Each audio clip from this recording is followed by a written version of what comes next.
अखिलेश जी, कुछ लोग आपसे सवाल पूछना चाहते हैं, लेकिन एक चीज मैं आपसे जानना चाहता हूं। जब शपथ ग्रहण हो रहा था, तब मुलायम सिंह जी के साथ आप मोदी जी के पास जाते हैं, क्या गुफ्तगू हुई, बताएंगे थोड़ा? मैं बता दूंगा, सच नहीं मानोगे, लेकिन बता दीजिए आप। नेताजी ने कहा, प्रधानमंत्री जी बच के रहना, ये मेरा बेटा है। एक ने बहुत तपस्या की, और तपस्या करके जब प्रभु प्रकट हो गए तो उन्होंने कहा कि हम ये कुछ मांगना चाहते हैं। तो प्रभु ने कहा कि मांगना तो चाहते हो, ठीक है, मैं दूंगा, लेकिन याद रखना, जो तुम मांगोगे उसका डबल हम देंगे आपके पड़ोसी को। तो उसने सोचा क्या मांगू, तो उसने मांगा कि भाई मेरी एक आंख फूट जाए। ये बताओ, नोटबंदी से कौन सा लाभ हो गया, ये बताओ। सबसे पहले मैं आपकी सराहना करनी चाहती हूँ कि आपने पब्लिक के लिए गोमती रिवर फ्रंट व्यू बनाया। थैंक यू सो मच, लेकिन आप अपने भाई के साथ मत जाना उधर। और वहां पर हुआ ये कि जो झूले लगे थे, 15 दिन बाद झूले टूट गए, और अखबार वालों ने उसकी तस्वीर छापी। तो मैंने अधिकारियों को बुलाया, मैंने कहा तुम समझते नहीं हो हिंदुस्तान को, हमारे भारत को नहीं समझते तुम। यहाँ बच्चों के साथ पापा भी झूले पे बैठते हैं।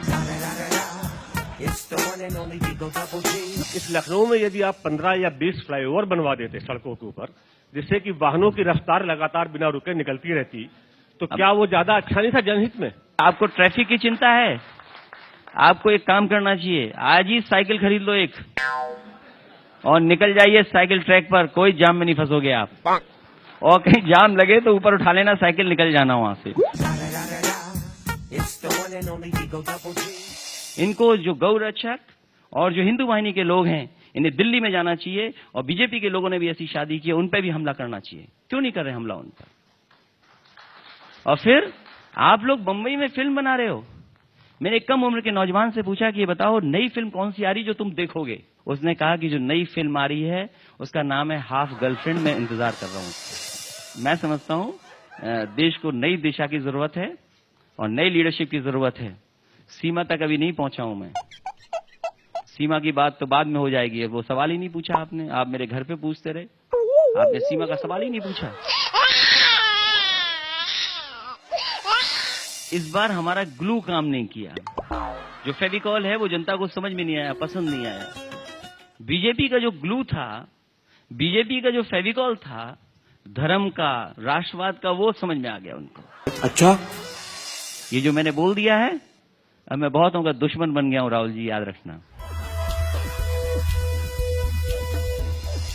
जी बहुत बहुत शुक्रिया, थैंक यू सो मच। बड़े बेबाक और सटीक जवाब दिए होंगे, उसके इंतजार आपको ज्यादा है, लेकिन इसलिए बहुत बहुत धन्यवाद। नहीं, पहले मैं अच्छा चलता हूँ, दुआओं में याद रखना। अंधेरे में वो दिखाई नहीं दे रहे हो। बेचारे रोमियो को बदनाम कर दिया इन बीजेपी के लोगों ने।